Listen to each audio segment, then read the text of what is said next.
Welcome back, Filmaholics. My name is Scott Kenrick, and in this channel you find anything and everything filmmaking. So if you guys want more of that, consider subscribing. But until then, let's go on with today's video. So what are we going to be doing today? We're going to be showing you an easy and cheap way to light your overhead setup. And let's get straight to it. So step number one is camera positioning. And this is fairly simple. You just set up the camera the way you want it. This way you will keep your lights out of frame. You will always see your frame so you know where to put your lights and where to put everything else. For example, if you want to use an external monitor because it's an overhead setup and you want to be able to see it in your eyes instead of having to then you'll be able to do that and keep it off of frame.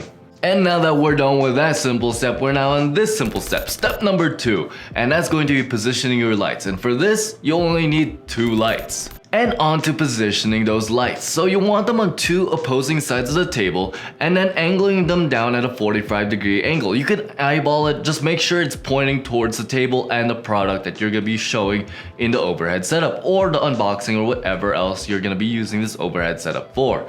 That way it will be direct, and also the shadows will be kind of filled in and more soft versus how harsh it would be to use one light. Now the 2 lights I chose for this came in a pack in Amazon, and it's called a GVM 800D RGB. And these 2 lights have been in my channel for so long, since I've had these blue and purple lights here. I use them on every video. So I trust these lights, I know these lights, and that goes along with step number 3, which is diffusion. So these 2 lights came with diffusion panels, but there are many other ways to diffuse your lights. For example, there's a softbox like I'm using for my face right now, and then there's also the trusty shower curtain, and then there's also the panels that sometimes things come with. Now panels don't really diffuse the best because they're right directly on the light, but they still will work.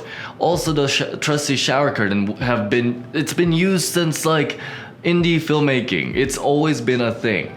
But softboxes are generally the best.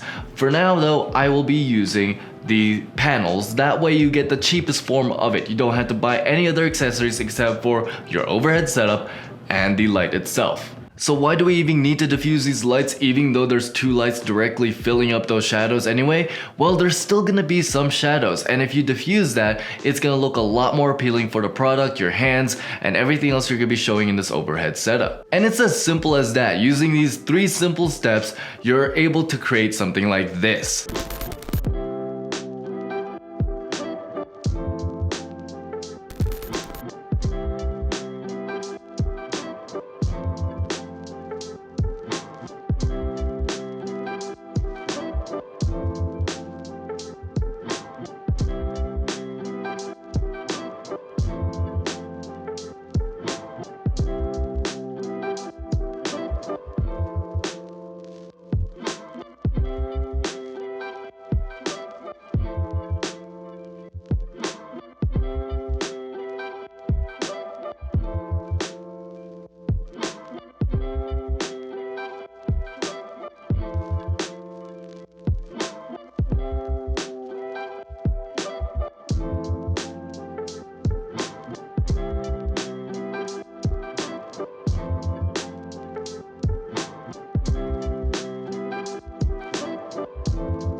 And now we're back from the overhead setup, and as you guys just saw, those 3 simple steps allow you to get a shot like that. So that's pretty awesome. Now if you guys want to check out the gear I used to make that whole video and this video and all my other videos, go ahead and check the links down in the description below. They're gonna be at no extra cost to you guys. It will help out the channel, so it'll help us out.